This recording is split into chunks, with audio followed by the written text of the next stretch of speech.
I never imagined that changing my Wi-Fi password would lead to a midnight confrontation with the police. Yet, there I was, standing in my pajamas, facing two officers on my doorstep. Their flashlights illuminated the concerned faces of my neighbors, who had gathered to witness the spectacle. And there, at the center of it all, was Linda, my next-door neighbor, arms crossed and a smug grin on her face, as if she'd just uncovered a major cybercrime. "Sir, we've received a complaint about unauthorized access to a private network," one officer stated, glancing at his notepad. Authoritative. "Your neighbor alleges that you've been hacking into her Wi-Fi and disrupting her internet service."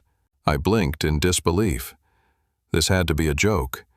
But Linda's expression was deadly serious. She stood there, radiating the confidence of someone who believed they'd caught a master hacker red-handed. "Ma'am," I began, trying to keep my voice calm. "Disbelief. Are you suggesting that I hacked into your Wi-Fi? The Wi-Fi that I pay for in my own home?" Indignant. "Exactly," Linda snapped. Accusingly, "My son and I have been using that connection for months without any issues. Then, suddenly, it's gone. And the only thing that changed? You messed with it." I stared at her, stunned. She had just admitted to freeloading off my Wi-Fi in front of the police. The officers exchanged glances, clearly questioning the validity of the complaint. Neutral. "Sir," the older officer said, "can you explain what happened?" I sighed.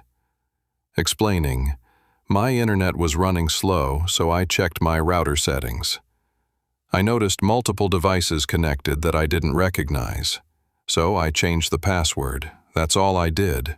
Linda gasped as if I'd confessed to a heinous crime. Outraged, "You cut off our access without any warning. That's illegal." The younger officer rubbed his temples.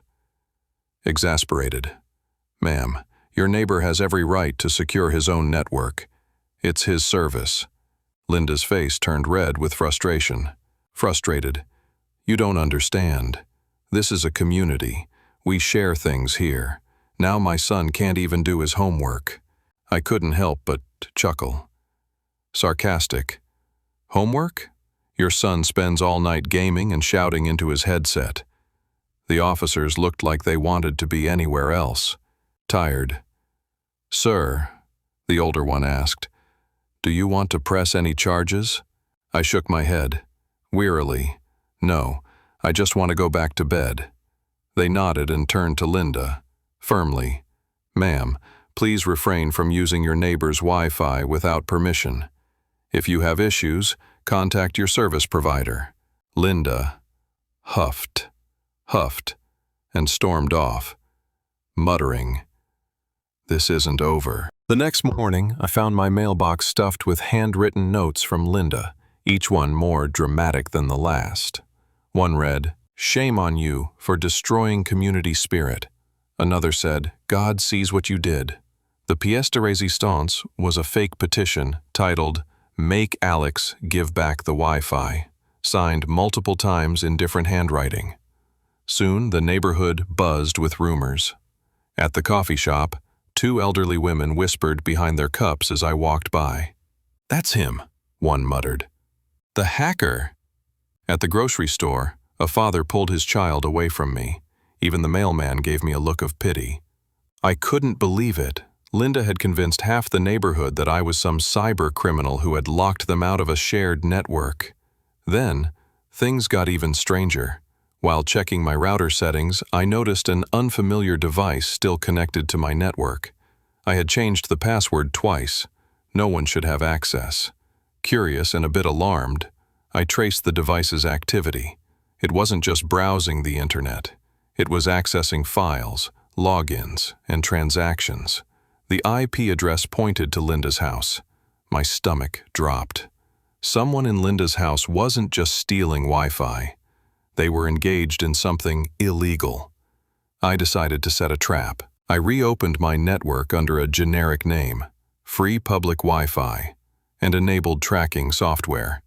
Within minutes, the mystery device connected again. I monitored its activity, accessing banking information, cryptocurrency wallets, and private servers. This was serious. I gathered all the evidence, connection logs, timestamps, and detailed reports. Then, I approached Linda's house. She answered the door with a scowl. "Oh, look who it is, come to apologize?" "Serious. We need to talk," I said, holding up the papers. She rolled her eyes. Sarcastic.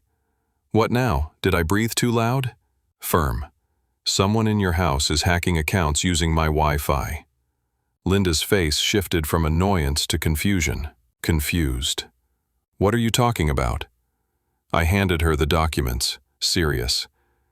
"These logs show a device from your house accessing sensitive information. This isn't just about Wi-Fi anymore." She scanned the papers, frowning. Dismissive. "This is ridiculous. I don't even know what half of this means." Just then, a voice from upstairs called out. "Mom? Is everything okay?" Linda turned toward the stairs, stern. "Jason, come down here." A teenage boy appeared, clutching a laptop. Nervous. "What's going on?"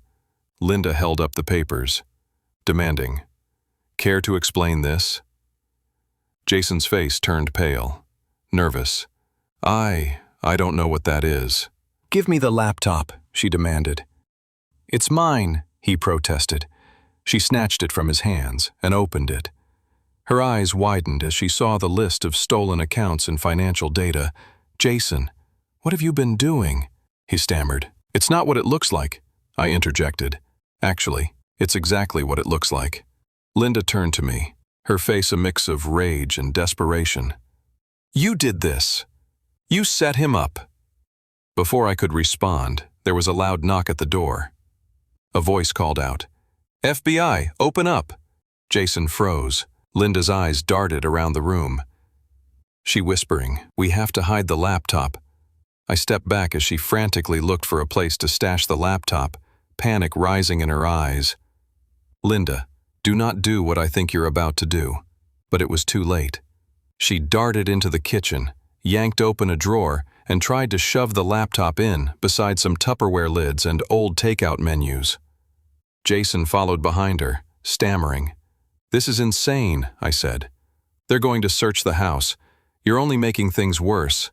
There was another knock, louder, firmer. "Federal Bureau of Investigation. Open the door or we will proceed with a forced entry." Linda stumbled back into the living room, pale and disoriented. "We'll tell them it's a misunderstanding. That she pointed at me, set us up. He's been harassing us for weeks." Jason looked like he wanted to melt into the carpet. "Mom, please stop. This is real. This is bad." She turned on him. "So you are hacking people?" Jason opened his mouth, then closed it again. He didn't need to answer. The look on his face said it all. The doorknob rattled. "I'm opening the door," I said. "I'm not getting caught up in this circus." "No!" Linda shrieked. She grabbed the laptop from the kitchen drawer and marched toward me, her hands trembling. And then, she threw it, straight at me. "Take it. It's yours. You planted it on my son." I barely caught it before it hit the floor. "What the? Are you seriously trying to frame me now?" Linda's eyes were wild. "You had access to the network. That means you could have done it. You're the hacker." I blinked. "Karen, sorry, Linda," I said. "You just screamed, 'Hide the laptop' in front of your own kid not 30 seconds ago." Jason groaned and put his face in his hands. "Mom, please stop." Another pounding thud shook the front door. "Final warning," the voice called. "Open the door. Now." Linda twitched at the sound, then spun around and looked toward the back of the house. And that's when she really lost it. She bolted, ran straight for the hallway. "Linda!" I shouted, but she didn't stop. Jason watched in disbelief as his mother barreled into the laundry room, kicked open the side door, and disappeared into the yard. "What is she doing?" I muttered, stepping toward the window. Just in time to see her dive headfirst and completely miss the garden stepping stones. She landed face first in a bed of decorative garden gnomes. Our neighborhood's version of Die Hard just flopped in a pile of ceramic Santas. Disappointed. Unbelievable, I muttered, worried. I think she broke the reindeer, Jason whispered. Behind me, the front door burst open with a loud crack. 3 FBI agents in dark windbreakers stormed inside, guns drawn, their movements swift and calculated. Forceful. "Hands up!" one barked.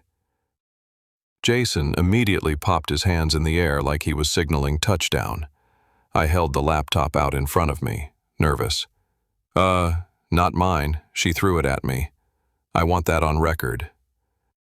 The lead agent took the laptop from me while 2 others moved toward the broken window in the back, eyes fixed on the Nome crash site.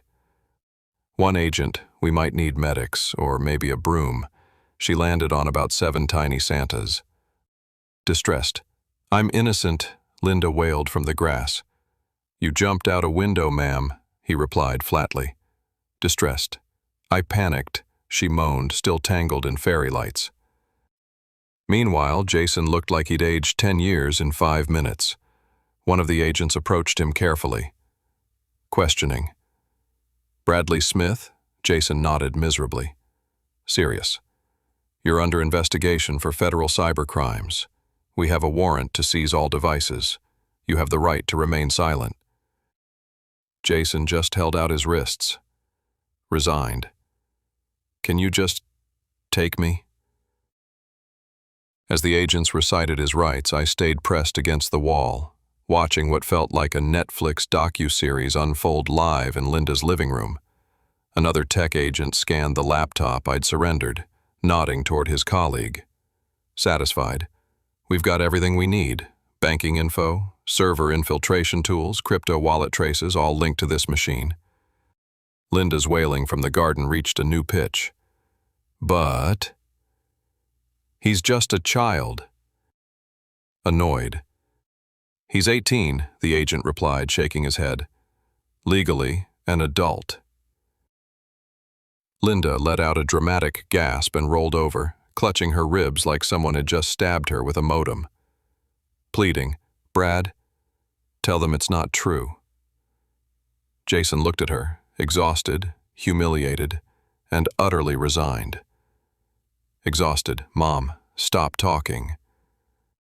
The agents finished securing the area, zipped up their evidence bags, and motioned for everyone to clear the space.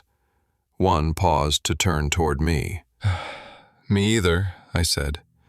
"I thought the worst thing I'd deal with here was lawn disputes and half-baked HOA letters."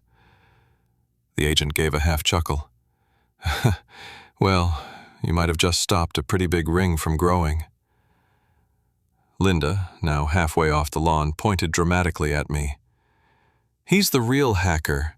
He framed my baby." Another agent exchanged a look with his team. "We have data logs going back months, installed trackers. This wasn't one-time freeloading. This was a full phishing network, launched from your property." Linda's mouth opened, then closed, then opened again. "You people are monsters," she finally screeched. Jason slumped as they handcuffed him. "Can I go to jail now?" "Please," I muttered under my breath. "Take the laptop, take the drama, take it all." As they led Jason out, Linda scrambled to her feet, limping toward the agents. Wait, I'll get a lawyer, I'll fix it, I'll bake something." They didn't respond. The front door slammed shut behind them. Silence. I stood alone in their wrecked entryway. There were glass shards on the floor, Wi-Fi rage notes on every counter, and a broken gnome still twitching from the motion-detecting lights in the yard. I exhaled, quietly closed the door behind me, and returned home. For the first time since moving in, I sat on my couch, opened my laptop, and connected to my own Wi-Fi without fear of noise, freeloaders, or federal intervention. The next morning, the neighborhood grapevine burned hot. Linda's driveway? Empty. Jason? Awaiting trial. By noon, the U-Haul pulled in. I watched from my porch as Linda shoved things into it with intent more aggressive than speed. She wore sunglasses indoors, looked like she hadn't slept, and still had some glimmer of pride smudged on her face like old foundation. By evening, gone. As I watered the plants in my front yard, a familiar face strolled by. George, the quiet, older man 2 houses down. He paused, tipped his sun hat at me, and said dryly, "So, I heard Linda had to move out." I smirked, lowering the watering can. "Yep." George chuckled, then gave a knowing nod. "Well, I guess that means you won." The breeze was calm, the Wi-Fi was quiet, and the lawn, peaceful. I took a slow, deep breath and grinned. Oh, I definitely won.